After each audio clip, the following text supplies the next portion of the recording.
சென்னை முஸ்லிம் style mutton தம் பிரியாணி பர்ஃபெக்டான மெஷர்மெண்ட்ஸில், அதுவும் ரொம்பவே ஈஸியான மெத்தடில் ஒரு டேஸ்டான மட்டன் தம் பிரியாணி நம்ம வீட்டிலே எப்படி ரெடி பண்ணுறதுன்னு பார்க்கலாம். 1 kg மட்டன் பிரியாணி செய்கிறதுக்காக நான் 1 kg மட்டனை ப்ரெஷர் குக்கரில் ஃபஸ்ட்டு வேக வச்சு எடுத்துக்க போகிறேன். 2 teaspoon salt, 2 teaspoon ginger garlic paste ஃப்ரெஷ்ஷாக அரைச்சி சேர்த்துக்கோங்க. இப்போ இது ஜஸ்ட் ஒரு 2 விசிலுக்கு மட்டும் வேக வச்சு எடுத்துக்கோங்க. இப்போ கடாயில் நெய்யும் எண்ணெயும் சேர்த்துக்கோங்க.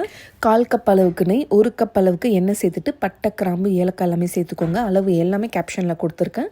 இப்போது ஒரு 600 கிராம் அளவுக்கு வெங்காயம் செய்து நல்லா அந்த மாதிரி பொன்னிறம் ஆகிற வரைக்கும் நல்லா ஃப்ரை பண்ணிக்கோங்க. இந்த மாதிரி நல்லா கலர் சேஞ்ச் ஆகி வரும்போது ஒரு அரைக்கட்டு புதினாவும் ஒரு அரைக்கட்டு மல்லித்தழை செய்து நல்லா ஃப்ரை பண்ணிக்கோங்க.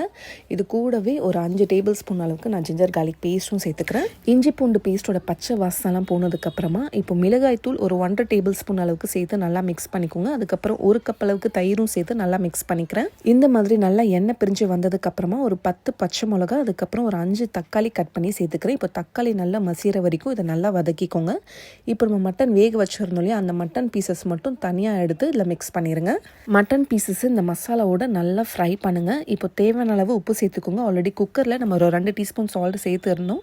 இதில் ஒரு 5 டீஸ்பூன்ஸ் ஆஃப் சால்ட் நான் சேர்த்துக்கிறேன்.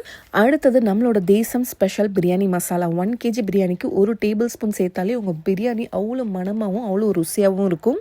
உங்கள் தெருவே மணக்கும். நீங்களும் இந்த பிரியாணி மசாலா ட்ரை பண்ணும் அப்படின்னு நினச்சிங்கன்னா எங்களோட வெப்சைட் desamfoods.comல ஆர்டர் பண்ணிக்கோங்க. அப்படி இல்லைனா எங்களோட வாட்ஸ்அப் நம்பரில் கூட நீங்கள் ஆர்டர் ப்ளேஸ் பண்ணிக்கலாம். ஒரு லெமனோட ஜூஸ் ஊற்றிட்டு இப்போ நம்ம மட்டன் வேக வச்ச தண்ணியும் சேர்த்துக்கோங்க. அதுக்கப்புறம் எக்ஸ்ட்ரா தண்ணியும் நம்ம சேர்க்கணும். அரிசி வேக வைக்கிறதுக்கு 1 கப் அரிசிக்கு 2 கப் தண்ணி மெஷர் பண்ணி கரெக்டாக சேர்த்துக்கோங்க. இப்போ தண்ணி இந்த மாதிரி நல்லா கொதிச்சு வரும்போது பாஸ்மதி ரைஸ் நான் சேர்த்துருக்கேன். இந்தியா கேட் கிளாசிக் தான் எடுத்திருக்கேன். அது ஒரு 30 மினிட்ஸ் நல்லா ஊற வச்சுட்டு சேர்த்துக்கோங்க. இப்போ ஒரு வாட்டி இதை நல்லா மிக்ஸ் பண்ணிவிட்டு ஒரு 10 நிமிஷம் இதை நல்லா குக் ஆகட்டும். அடியில் இருக்கிற மசாலாலாம் நல்லா ஒரு வாட்டி இந்த மாதிரி நல்லா மிக்ஸ் பண்ணி விட்டுருங்க. இந்த மாதிரி நல்லா தண்ணி வற்றினதுக்கப்புறமா இந்த மாதிரி ஹோல்ஸ் விழும். இந்த டைமில் நம்ம தம் போட்டுடணும். அடியில் பழைய தோசைக்கல் வச்சுட்டு மேலே நல்ல ஒரு வெயிட்டான பாத்திரத்தில் தண்ணி பிடிச்சி வச்சுட்டேன். இப்போ ஒரு 5 மினிட்ஸ் ஹை ஃப்ளேம்லையும் 10 மினிட்ஸ் லோ ஃப்ளேமில் தம் வச்சுட்டு ஆஃப் பண்ணிவிட்டு ஒரு 20 மினிட்ஸ் கழிச்சு நான் ஓப்பன் பண்ணிங்கன்னா நல்ல ஒரு டேஸ்டியான மட்டன் தம் பிரியாணி இப்போ ரெடி. இது கூட நம்மளோட தேசம் கத்திரிக்காய் மிக்ஸ் வச்சு இன்ஸ்டண்ட்டாக செய்கிற ஒரு பிரியாணி கத்திரிக்காய், இது என்னோட சிக்னேச்சர் டிஷ் தான். செம்ம டேஸ்டியாக இருக்கும். கண்டிப்பாக ட்ரை பண்ணி பாருங்கள். இது மட்டும் இல்லாமல் நம்ம தேசம் மசாலாவில் சிக்கன் 65 மசாலா, ஃபிர்னி மிக்ஸ், கீர் மிக்ஸ், இந்த மாதிரி இன்னும் நிறைய இருக்குது. நிறைய பேர் நம்ம மசாலா ட்ரை பண்ணி நல்லா ஃபீட்பேக் கொடுத்துட்டே வரீங்க. இந்த ரெசிபி ஒரு வாட்டி ட்ரை பண்ணி உங்கள் ஃபேமிலிக்காக செஞ்சு கொடுங்க. எல்லாருமே உங்கள் ஃபேன்ஸ் ஆயிடுவாங்க.